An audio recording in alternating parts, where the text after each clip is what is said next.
A pesar de que hay quienes perciben a Israel como un terreno árido, experimentan las mismas estaciones que en Occidente, incluyendo inviernos fríos. Sin embargo, los habitantes de Israel aún celebran la nieve. Pero ¿qué sucede cuando esta tierra prometida es bendecida con abundante nieve y lluvia? Algo poco común en la naturaleza. Las fuertes precipitaciones han generado ríos que antes no existían. Y por supuesto, la lluvia en el desierto es un fenómeno milagroso que transforma la aridez en vida.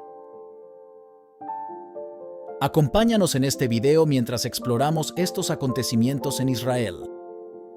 Antes de adentrarnos en los acontecimientos actuales en Israel, exploremos la ubicación geográfica de esta tierra sagrada.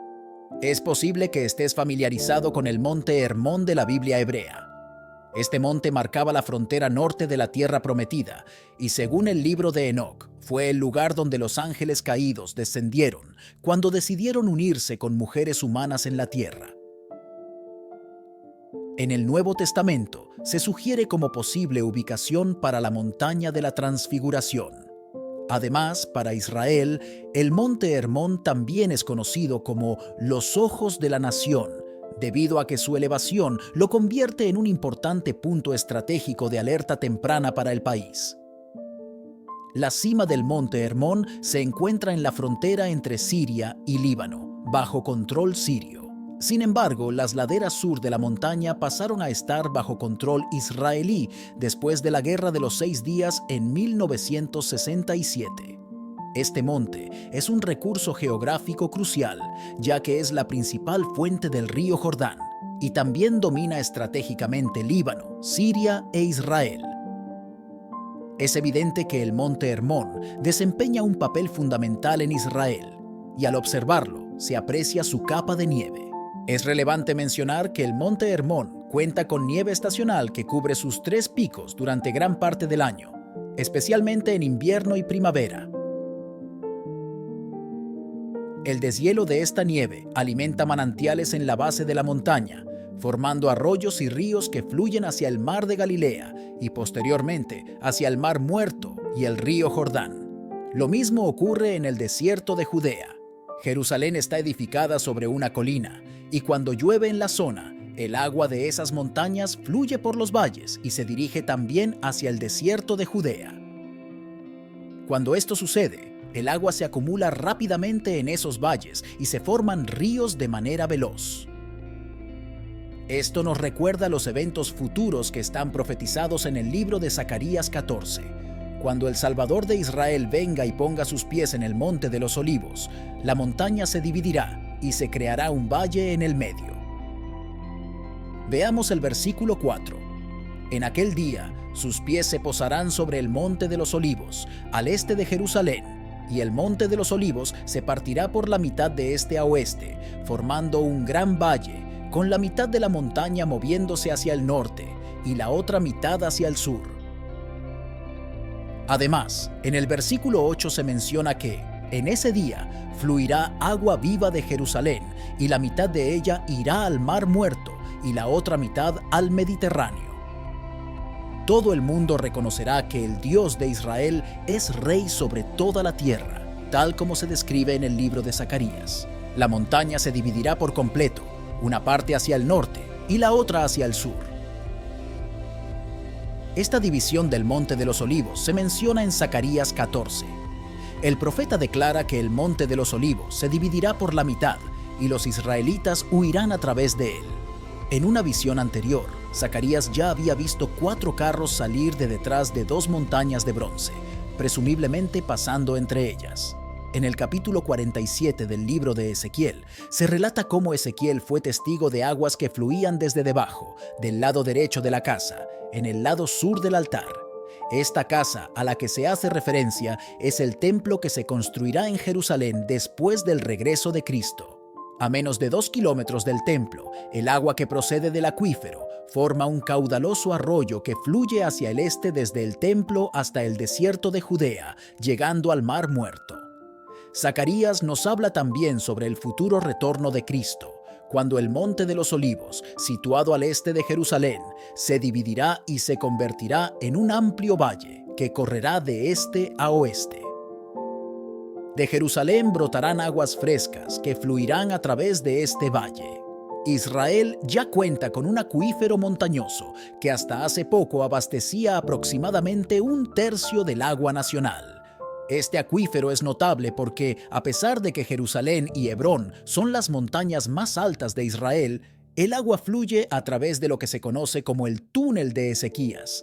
A veces se cree que las aguas que brotan en Jerusalén son alimentadas por las nieves derretidas de lugares tan lejanos como el este de Turquía. Dado que gran parte de Israel está compuesta de piedra caliza, existen numerosas cuevas por las cuales las aguas podrían fluir. El terremoto que dividirá el Monte de los Olivos cuando Cristo regrese seguramente afectará este acuífero, permitiendo que fluyan las aguas frescas que se extenderán a través del desierto de Judea durante 33 kilómetros hasta el Mar Muerto. El flujo será tan abundante que las aguas saladas del Mar Muerto se volverán dulces y subirán por todo el valle del Jordán hasta el Mar de Galilea. Este último se encuentra a 225 metros bajo el nivel del mar, mientras que el Mar Muerto está a una elevación aún más baja, de 387 metros bajo el nivel del mar. Con sus 323 metros de profundidad, el Mar Muerto es el lago más profundo del mundo y es casi 10 veces más salado que los océanos. En sus aguas, ningún pez puede sobrevivir, y su consumo por parte de los humanos resulta mortal. Sin embargo, el volumen de agua dulce que fluirá desde el templo en Jerusalén después del retorno de Cristo será tan vasto que endulzará las aguas del Mar Muerto, permitiendo que los hombres pesquen allí. El valle del Jordán se convertirá en un lago de agua dulce desde Engadí hasta Enam, al norte del Mar de Galilea. Engadí se encuentra en las orillas occidentales del Mar Muerto y es conocida por su cascada de agua dulce que fluye desde debajo del desierto de Judea, desde el acuífero montañoso de Israel. La fuente de agua que Ezequiel vio ya está presente, solo falta que el Monte de los Olivos se divida. Dios le dijo a Ezequiel: «Haré que ellos y los lugares alrededor de mi colina sean una bendición, y haré que la lluvia caiga en su tiempo. Habrá lluvias de bendición. El árbol del campo dará su fruto, y la tierra dará su cosecha». El Monte de los Olivos es significativo para Jesús y para la fe cristiana. Separando el monte del templo, el lugar más sagrado del judaísmo, del desierto de Judea, esta colina fue el sitio desde el cual Jesús ascendió al cielo y hacia donde prometió regresar algún día.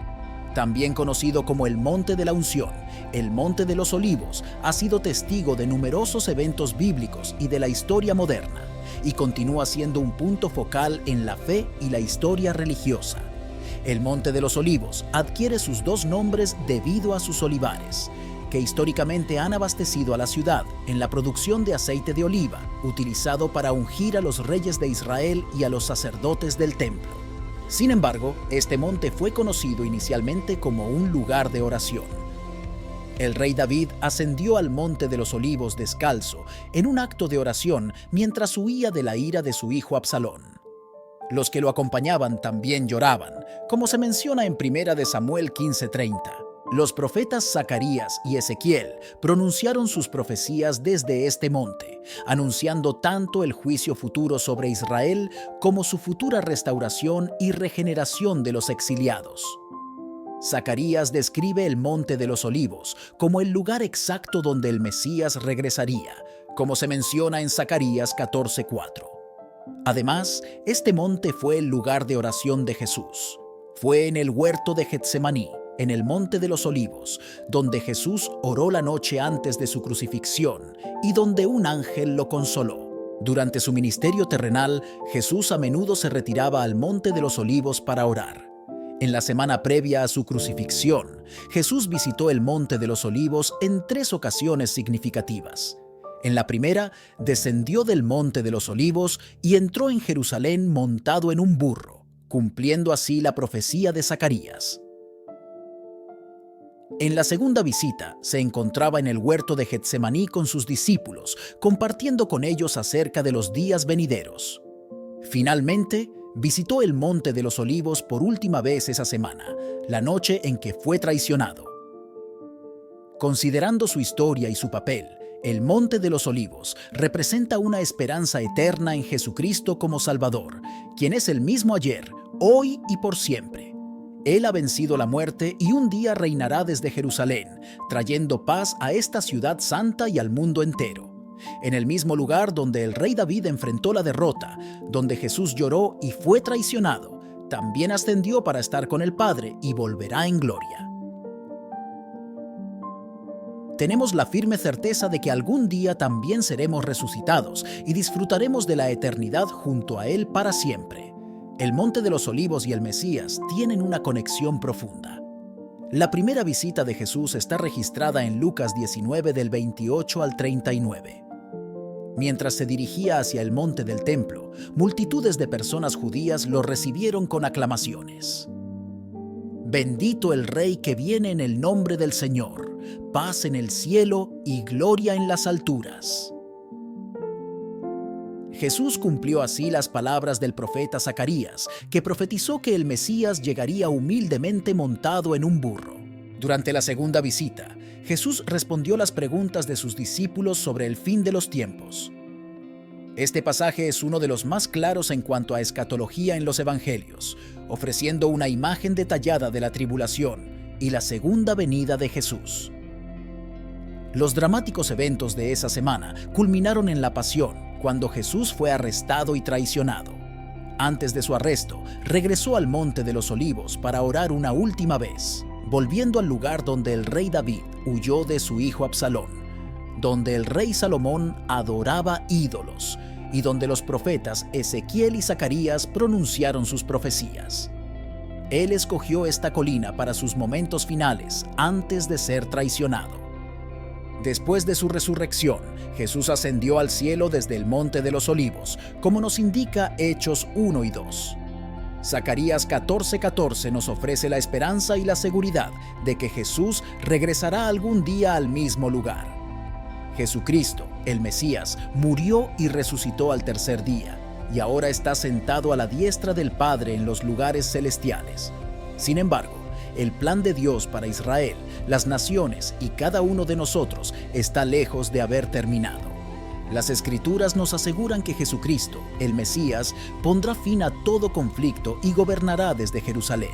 En el siglo VIII, los peregrinos comenzaron una tradición en el Monte de los Olivos durante la fiesta de los tabernáculos en busca de salvación. Durante los primeros 6 días de la fiesta, la gente ascendía a la cima del monte y circulaba su cumbre en un desfile de canciones y celebración, simbolizando el servicio del templo donde los sacerdotes circulaban el altar una vez al día durante los 7 días de la fiesta. El último día de la fiesta, conocido como Hosana Rabá, la procesión circulaba la cumbre 7 veces. Al igual que los sacerdotes, solían circundar el altar del templo 7 veces. En este día de búsqueda de salvación, los judíos y peregrinos clamaban por salvación. «Sálvanos, te rogamos, oh Señor! ¡Oh Señor, te rogamos, déjanos prosperar! Bendito es el que viene en el nombre del Señor. Te bendecimos desde la casa del Señor». Aunque la tradición judía establece que el juicio de los pecados de una persona se pronuncia en Yom Kippur, el día de la expiación, también afirma que Hosana Rabá es el día en que Dios finaliza su juicio sobre cada persona, y cuando las oraciones del pueblo judío son respondidas y el Señor se manifiesta en la cima del Monte de los Olivos.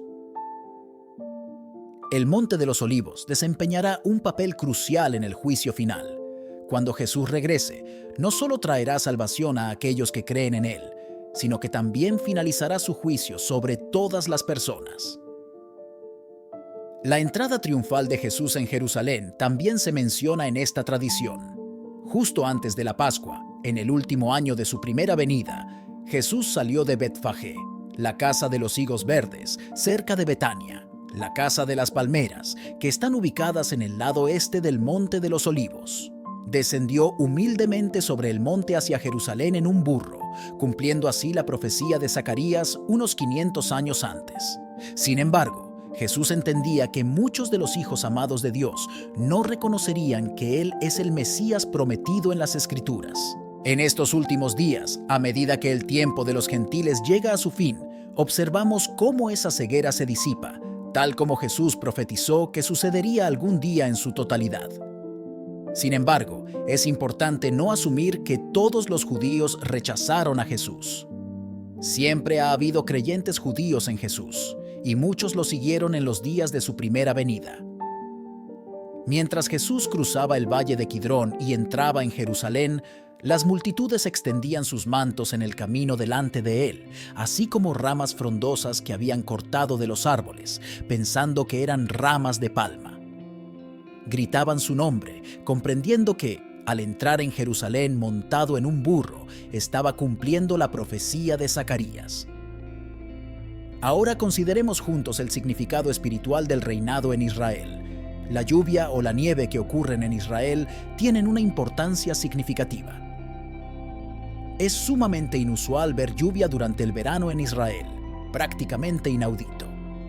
Las oraciones por la lluvia comienzan en serio durante la fiesta de los tabernáculos, Sukkot, y los visitantes a menudo notan los letreros sobre la escasez de agua y la importancia de la conservación del agua en Israel.